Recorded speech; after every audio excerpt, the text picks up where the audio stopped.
Il est mahauntin de read about ski the haunting. Il est beau do shaka bahaunt. Lobo lobo count, tarabahauntin the reading in mountain the borders. Yes. Mahale bosha. Créateur d'esprit 4, la mère des esprits. Le passage qui est notre passage de référence, notre passage de base pour, n'est-ce pas, étayer et nous convaincre de notre thème est Hébreux le chapitre 12, le verset 9. La Bible dit, « D'ailleurs, puisque nos pères, selon la chair, nous ont châtiés et que nous les avons respectés, ne devons-nous pas, bien à plus forte raison, nous soumettre au Père des esprits pour avoir la vie. D'ailleurs, puisque nos pères, selon la chair, nous ont châtiés et nous les avons respectés. Il est question de nos pères biologiques. Il est question des gens de nos familles. Il dit, ceux-là, ils nous ont châtiés. On avait peur d'eux, on les a respectés. À bien plus forte raison, nous n'allons pas, n'est-ce pas, aussi respecter le Père des esprits. Pourquoi? Pour nous avoir donné la vie, de ce qu'il nous a donné la vie. Le Père des esprits ici, de qui il est question, c'est bien Dieu, c'est bien Jésus-Christ de Nazareth. S'il y a un Père des esprits, alors il y a une mère des esprits. Quelqu'un va me prendre 2 Corinthiens, le chapitre 11, le verset 2. Je suis jaloux de vous d'une jalousie de Dieu, parce que je vous ai fiancé à un seul époux, pour vous présenter à Christ comme une vierge pure. My God, my God, my God. L'apôtre nous révèle quelque chose. Je veux dire à quelqu'un que le Père des esprits, c'est Jésus. La mère des esprits, c'est toi. La mère des esprits, c'est l'église. Je ne parle pas de l'église mur. Je ne parle pas de l'église bâtiment. Mais je parle de l'église corps de Christ. Je parle de toi. Je parle de moi. Écoutez-moi très bien. De la Genèse à l'Apocalypse, lorsque nous allons au dernier livre de la Bible, selon ce que nous avons, on présente l'église comme étant l'épouse. On présente l'église comme étant la mère. Je veux dire à quelqu'un, écoute-moi. C'est pour cela que tu ne dois pas rester enfant. Oh my God. Tu ne dois pas rester petit. Tu dois grandir. Quand tu grandis, tu dépasses le stade d'ami, que tu sois femme ou homme. Tu dépasses le stade d'ami. En tant qu'église de Dieu, tu deviens son épouse. Quelqu'un va prendre Apocalypse, le chapitre 19, le verset 7. Nous sommes en train de parler des personnes qui ont grandi. Nous sommes en train de parler de l'église, corps de Christ. Je suis en train de parler de toi. Je suis en train de parler de moi. Qu'est-ce que nous révèle Apocalypse, le chapitre 19, le verset 7? Réjouissons-nous et soyons dans l'allégresse et donnons-lui gloire, car les noces de l'agneau sont venues et son épouse, les rachetés, sont préparées. Oh my God. Il est question de la présentation nouvelle de l'église que tu es. Il est question de la façon dont Dieu te voit. Je dis, dans le livre de la Genèse, Dieu te voyait comme la créature parfaite. Dans le livre de la Genèse, il te voyait comme la chose la plus la bonne chose que Dieu a faite. Il te voyait comme sa créature parfaite, comme son fils, comme son enfant. Lorsque Jésus arrive dans le Nouveau Testament, nous voyons que Jésus choisit des personnes.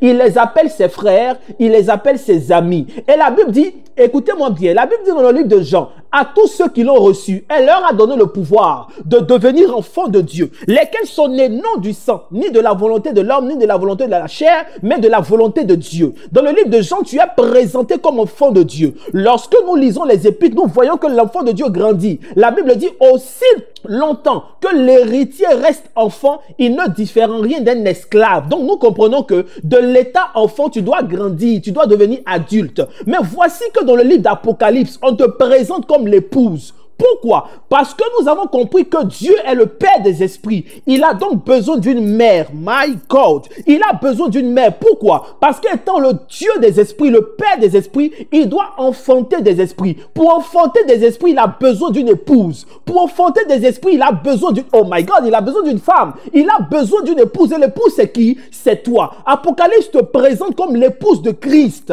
Je ne suis pas en train de parler ce soir à des fils de Dieu. Je ne suis pas en train de parler ce soir à des enfants de Dieu. Je suis en train de parler à l'épouse de Dieu. Je suis en train de parler à la mère des esprits, car l'épouse de Dieu est la mère des esprits, car lui est le père des esprits. Je ne suis pas venu m'adresser à des enfants. Je ne suis pas venu m'adresser à des jeunes. Je suis venu m'adresser à une femme, à une épouse. L'épouse est la seule qui est capable de dénuder son mari. L'épouse est la seule. Écoutez, un fils ne voit pas la nudité de son père. Lorsqu'un fils voit la nudité de son père, c'est une malédiction. Mais lorsqu'une femme voit la nudité de son mari, c'est une bénédiction. Pourquoi? Parce qu'elle est capable de voir sa poitrine. Elle est capable de voir ses parties intimes. Le mari dit les choses à son épouse, des choses qu'il ne peut pas dire à son fils. Il dit ces choses à son épouse. Si tu veux que Dieu se révèle à toi, si tu veux que Dieu se révèle à toi, qu'il te révèle les choses cachées, tu dois quitter de l'état d'enfant, de l'état de fils, à l'état d'épouse. Alléluia. Père, je veux savoir les choses que tu sais. Père, je veux te ressembler. Jésus, je veux être intime à toi. Je veux connaître la couleur de ta peau. Je veux savoir la longueur de ta chevelure. Je veux connaître la couleur de tes yeux. Je veux savoir comment est-ce que tu es. Je veux te sentir, je veux te toucher. Écoute-moi très bien. Si tu veux sentir Dieu, si tu veux le toucher, tu dois passer de l'état de fils à l'état d'épouse. My sign to the rain. Apocalypse 19, 7. La véritable identité de l'Église, lorsque Dieu regarde l'Église, c'est de faire d'elle une épouse. Tu ne dois pas rester à l'état d'enfant. Tu ne dois pas rester à l'état de fils. Passe, deviens épouse. Même lorsqu'un fils doit naître, c'est une discussion entre père et mère. Les deux se parlent, les deux disent, il faut qu'on ait un enfant. Ils s'accordent là-dessus, my God. Ils s'accordent là-dessus et ils décident de faire un enfant. Il arrive des moments où on ne s'attend pas, mais les enfants arrivent, c'est toujours une bénédiction. Avant qu'un enfant ne naisse, avant que l'enfant ne devienne fils, celle qui a existé, c'est l'épouse, c'est la mère. Voilà pourquoi Jésus, Dieu est puissant. Écoutez-moi très bien, vous savez, Dieu pouvait faire apparaître Jésus et le faire sortir de nulle part. On pouvait ne pas savoir qui étaient les parents de Jésus. Mais Jésus, Dieu n'a pas permis cela. Dieu a permis quand il venait en tant qu'homme sur la terre. Il a accepté de passer par une femme. Si Marie n'existait pas, Jésus ne serait pas. Aussi puissant que Dieu est, il avait dans son plan de faire passer l'enfant Jésus par un être humain. Il avait l'intention de faire passer Jésus par un homme avec grand H, Marie. Je veux dire à quelqu'un pour sauver l'humanité. Je veux dire à quelqu'un pour apporter de l'espoir. Dieu a besoin d'une femme. Dieu a besoin d'une épouse. Le premier homme, Adam, n'a pas connu de naissance. Il est né, il est apparu comme ça. Mais voici que le sauveur du monde est passé par une femme.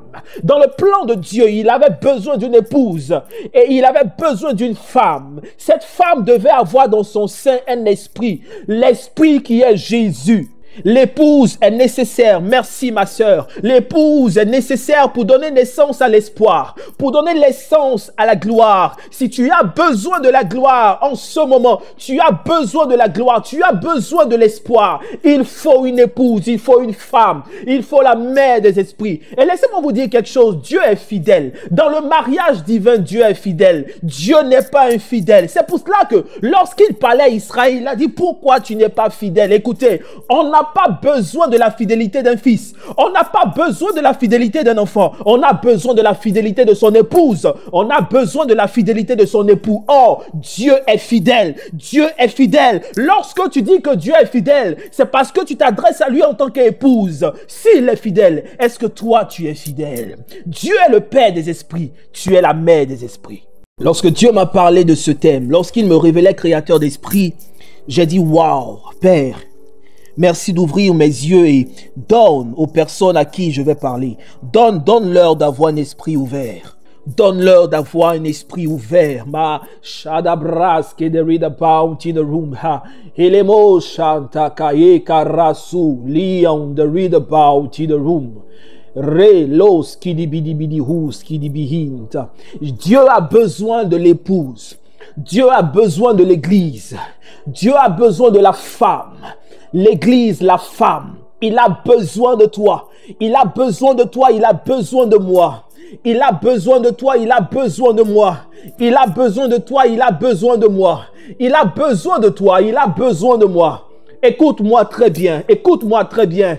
Tu es l'épouse, tu es la mère. Et si notre Dieu est le Dieu, le Père des esprits, il y a quelque chose que tu dois faire. Tu dois comprendre que ton identité a changé. Ton identité devrait changer, mère des esprits, my God, mère des esprits. La Bible dit, Dieu est esprit. Il faut que ceux qui l'adorent en esprit et en vérité. On nous a mal expliqué. S'il est esprit, ça veut dire que son épouse doit être esprit. Oh my God, s'il est esprit, ça veut dire que tu es esprit. S'il est esprit, tout ce qui l'entoure est esprit. Lorsque Dieu a créé au commencement dans le livre de la Genèse, écoutez-moi très bien, je ne vais même pas te durer. Et je prie que pendant que je parle, tu aies la révélation. Tu es la révélation. Écoutez-moi bien. Lorsque Dieu a créé le ciel et la terre, il n'y avait pas d'épouse. Malala, il n'y avait pas d'épouse. Lorsque Dieu a créé, il n'y avait pas d'épouse. Il a créé les choses lui-même. Il était seul à créer. Je veux dire qu'il était lui avec les entités. Il était lui avec sagesse. Il était lui avec héritière d'âme. Il était lui avec Aquila, avec Floril, avec Flouz, avec Débaous. Ils étaient ensemble, et ils ont créé les choses. Il n'y avait pas d'épouse. Mais lorsque le péché est rentré dans le monde, il avait besoin d'une épouse, il avait besoin d'une femme pour que le grand esprit, Jésus, naisse. Si tu veux voir des choses dans ta vie, il faut que toi qui es l'épouse, non seulement tu prennes conscience, et que tu marches en fonction de ton identité. La Bible dit, vous connaîtrez la vérité vous affranchira et elle vous rendra libre. Si tu laisses cette vérité te pénétrer, si tu laisses cette vérité grandir en toi, s'implanter dans ton esprit, tu verras que la façon dont tu vois les choses va changer. Et tu verras que l'action de Dieu dans ta vie va changer. Aussi longtemps que tu resteras enfant, Dieu te présentera les choses enfant. Aussi longtemps que tu veux être fils, il va te présenter les choses de fils. Mais si tu veux découvrir le secret de Dieu, si tu veux découvrir la nudité de Dieu, excusez-moi du mot, si tu veux découvrir les choses de Dieu, tu dois devenir l'épouse, la mère des esprits, car ton Dieu est le Père des esprits. Car ton époux est le Père des esprits. La Bible dit, je vous l'ai enseigné la fois passée, la Bible dit que Dieu, c'est Salomon qui disait, il dit Dieu, tu veux régner, tu veux vivre dans les ténèbres, mais je t'ai bâti un temple. Écoutez, même dans le noir, pour voir le Père dans le noir. Le noir, c'est la chambre. Le noir, c'est le secret.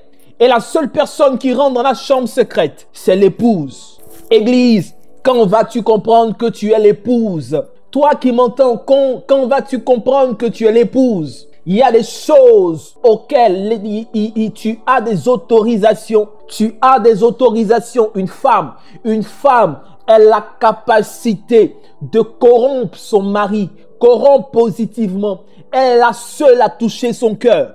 Si tu n'arrives pas à toucher le cœur de Dieu, c'est que tu n'es pas encore au stade d'épouse.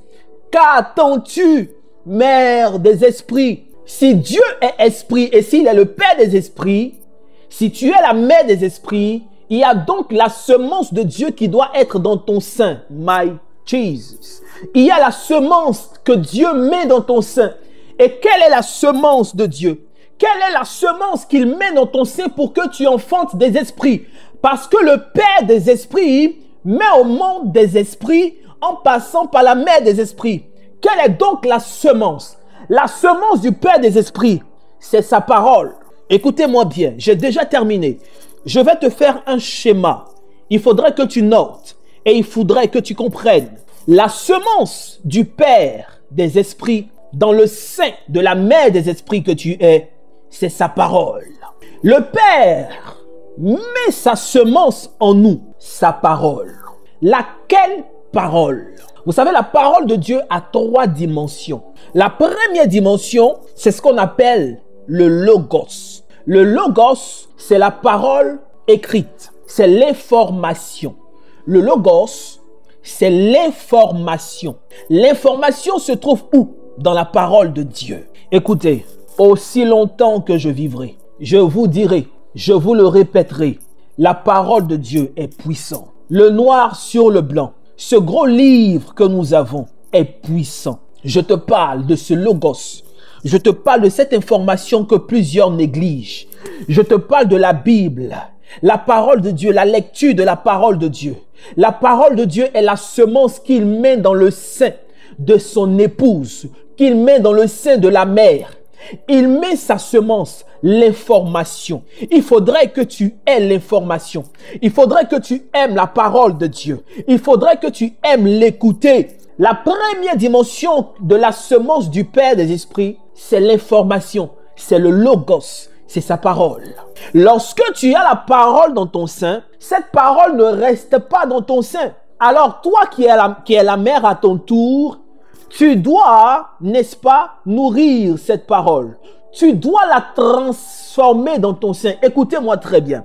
Lorsqu'un homme met la semence dans le sein de son épouse, la semence ne reste pas semence. La semence se métamorphose. Il y a des choses qui se produisent dans le ventre ou dans l'utérus de la mère. Le spermatozoïde ne reste pas spermatozoïde.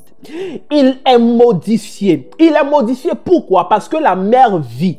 Il est modifié pourquoi? Parce que les organes de la femme sont en mouvement. La femme n'est pas morte. Écoutez, vous prenez une femme qui est morte.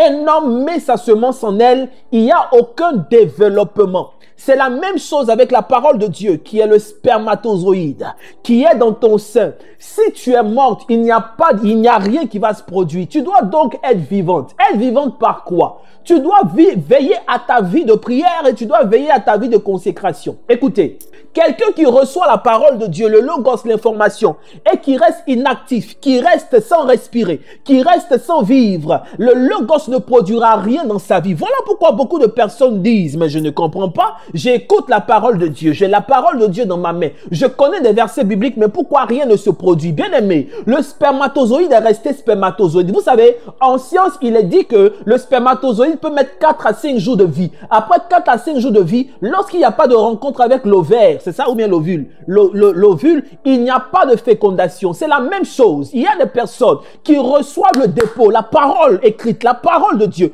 mais parce que ces personnes-là ont des organes qui sont morts, rien ne se produit. Mais comment être en vie? Il faut saisir la parole, il faut croire en elle, elle va produire en toi la vie. Il faut prier en fonction, il faut marcher en fonction pour que tes organes se mettent en mouvement, pour que le spermatozoïde de Dieu puisse croiser ton ovule, pour qu'il commence à avoir fécondation. Ne reste pas mort, ne reste pas mort, ne reste pas sans vie, ne reste pas sans prier. Mère des esprits, une femme qui sait qu'elle est enceinte, elle ne va pas se priver de nourriture.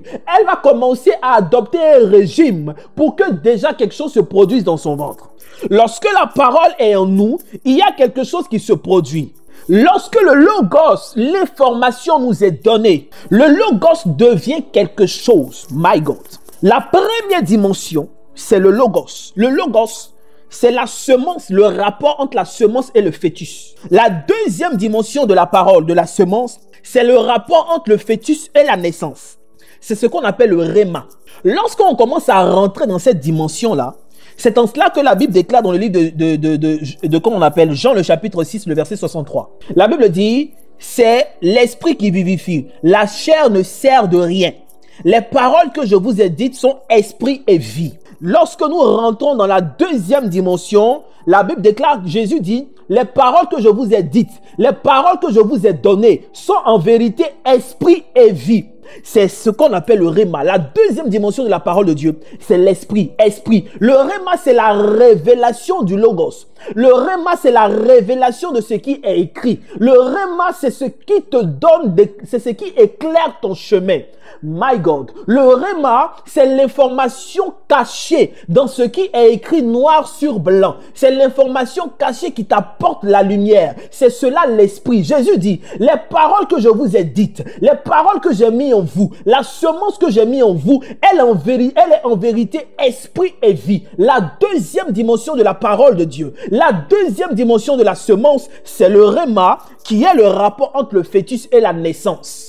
La troisième dimension, c'est la vie. La troisième dimension, c'est la dimension mystique, ou si tu veux, la dimension ésotérique, c'est le rapport entre la croissance et l'état adulte.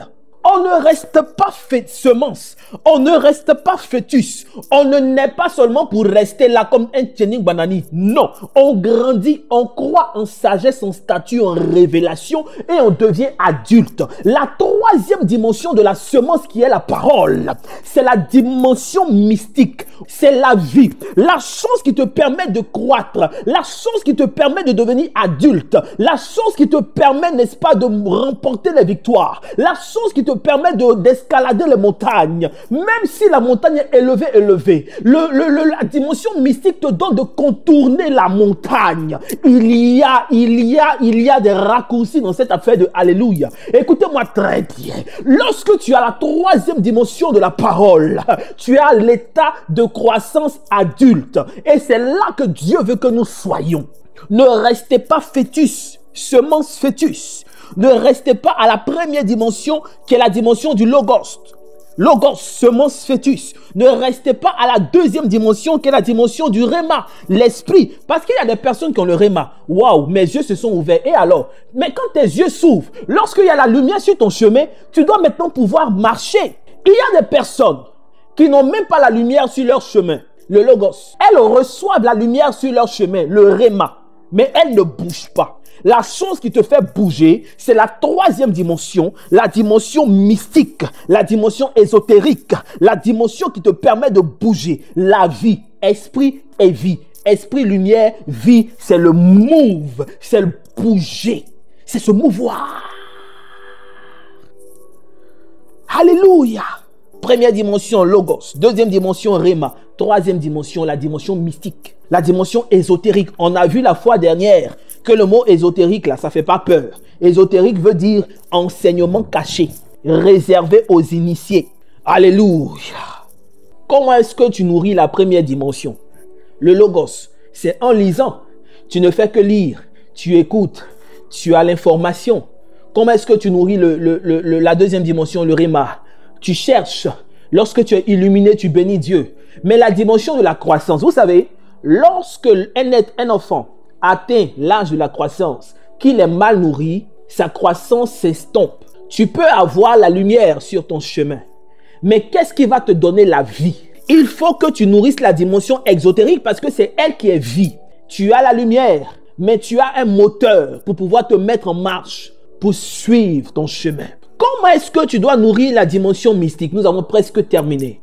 On nourrit la dimension mystique par les prières et les rituels. La dimension mystique est celle qui te permet de savoir ce que tu dois faire, comment est-ce que tu dois t'armer, quel véhicule tu dois emprunter en fonction des voies, des routes qui sont éclairées sur ton chemin. Il y a des routes qui sont éclairées, sur ces routes-là, on ne peut pas rouler un engin de 4 roues. Il faut un engin de 2 roues. Il y a des voies qui sont très spacieuses, où il ne faut même pas, n'est-ce pas, utiliser un engin de 2 roues. Il faut en prendre un de 4 roues.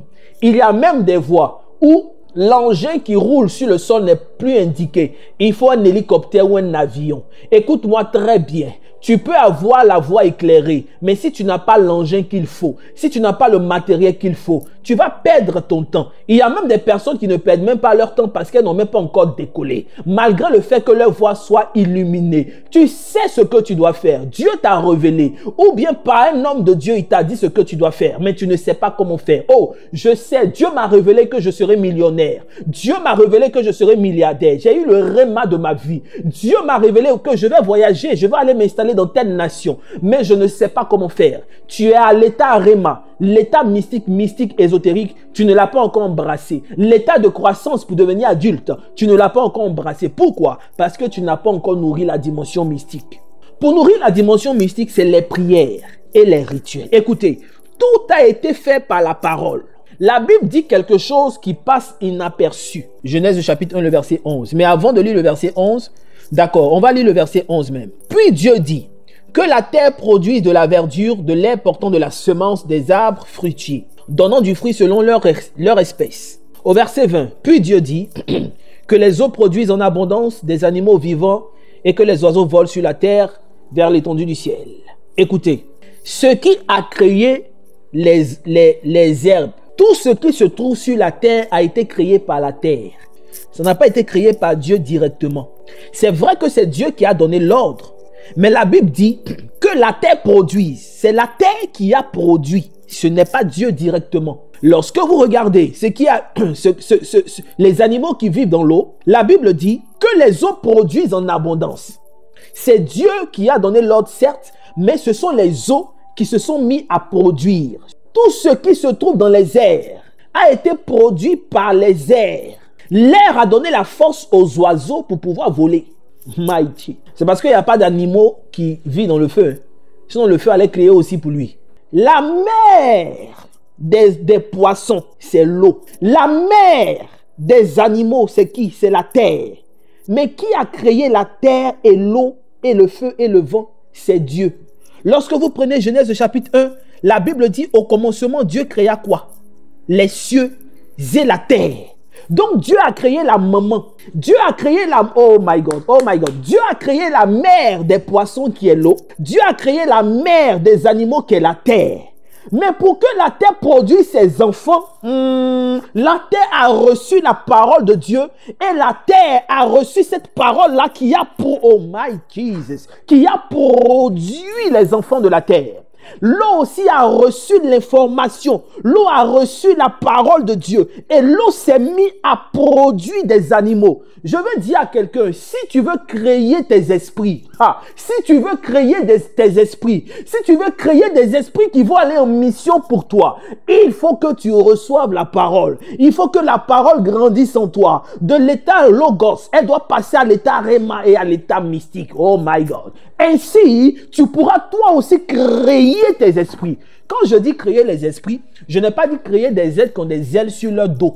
Je parle de ce que tu veux. Créateur d'esprit. Si tu veux la prospérité, crée l'esprit de prospérité. Si tu veux la guérison, crée l'esprit de guérison. Tu veux être connu, crée l'esprit de quoi? J'ai failli dire la connaissance. Crée les esprits d'influence. Tu as besoin de quelque chose. Crée les esprits. Or, ce qui est extraordinaire, lorsque vous lisez la Bible nous enseigne que l'homme a été fait déjà avec les éléments. Les 4 éléments que sont l'eau, la terre, le vent et le feu.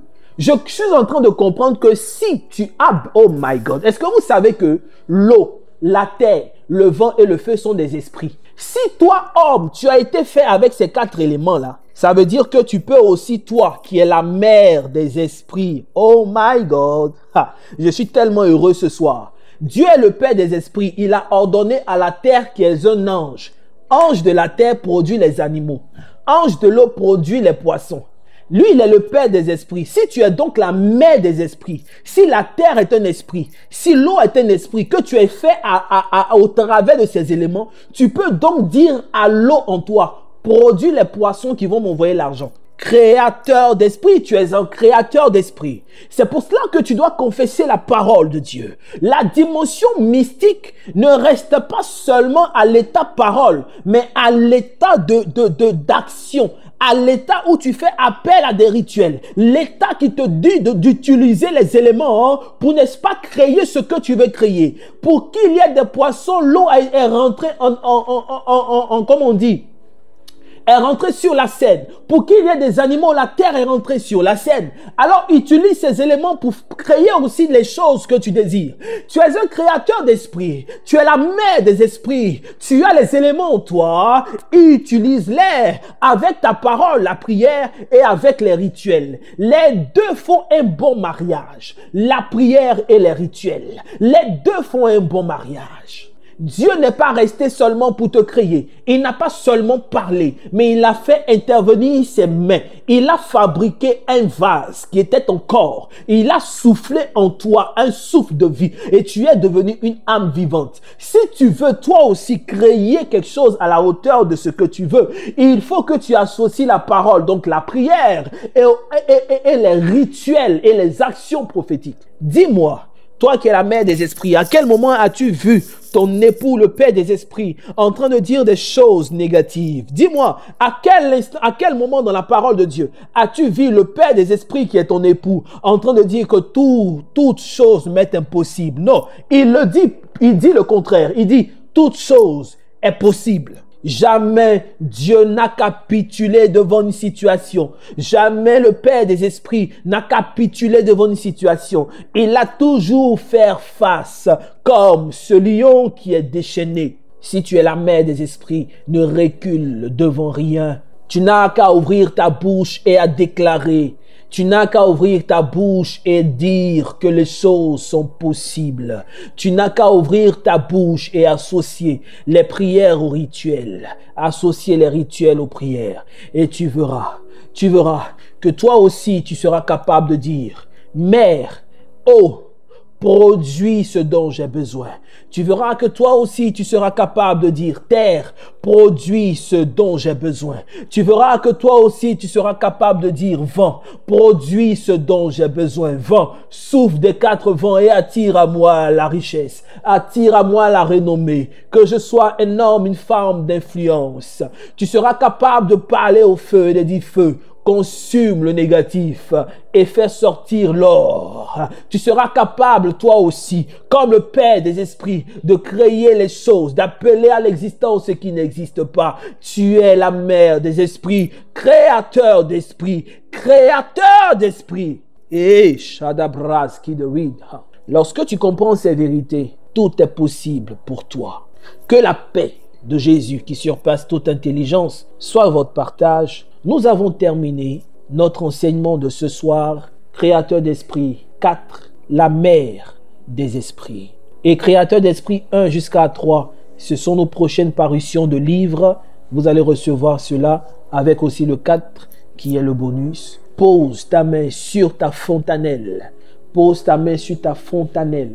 Sur ta fontanelle, je veux libérer la grâce de Dieu au nom puissant de Jésus-Christ. Pendant que je parle, tu reçois une décharge. Tu reçois une décharge. Cette décharge-là chasse le mal au nom puissant du Père des esprits.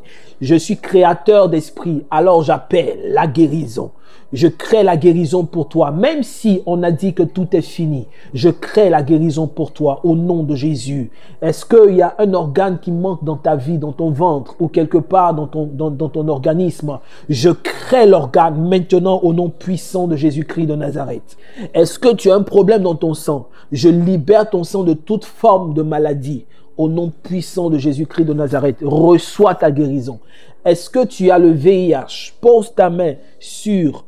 Non, laisse ta main sur ta fontanelle. Laisse ta main sur ta fontanelle. Je compte jusqu'à 3. 1, 2, 3. Maintenant, pose ta main sur ton... Comment je vais appeler ça? Sur ton pouls. Tu ouvres ta paume, le pouls. Pose ton doigt là et je commande. Au nom de Jésus. Je rends ton sang pur. Je rends ton sang pur. On ne parle plus de maladie de sang. Que ce soit le VIH ou autre maladie de sang, au nom de Jésus. Je vais aussi parler du diabète. Je vais aussi parler de quoi encore? De toute maladie liée au sang, de l'anémie, de tout ce qui est lié au sang, au nom puissant de Jésus. Reçois ta guérison. Je suis créateur d'esprit. Je crée la guérison pour toi, au nom de Jésus. Voici ton miracle. Nous sommes quand aujourd'hui? Nous sommes jeudi. Le mardi prochain, va refaire ton test. Tu es complètement libéré. Tu es complètement guéri au nom de Jésus. Est-ce qu'il y a quelqu'un qui est à la base de l'échec que tu vis? Est-ce qu'il y a quelqu'un qui est à la base de la malédiction que tu vis? Est-ce qu'il y a quelqu'un qui est à la base de cette sécheresse que tu vis? Je commande à l'instant au nom puissant de Jésus la guérison et la délivrance totale. Je suis créateur d'esprit. Je crée les esprits de libération. Je crée les esprits de guérison. Reçois maintenant. Je crée les esprits de richesse. Reçois maintenant au nom puissant de Jésus-Christ. On veut te licencier, tu ne seras pas licencié. Au contraire, tu auras une promotion. Je le déclare en vertu des pouvoirs qui me sont conférés par le royaume des cieux. Au nom puissant de Jésus-Christ. Quel que soit le mal que tu traînes, reçois ta guérison. Reçois ta libération, reçois ta délivrance.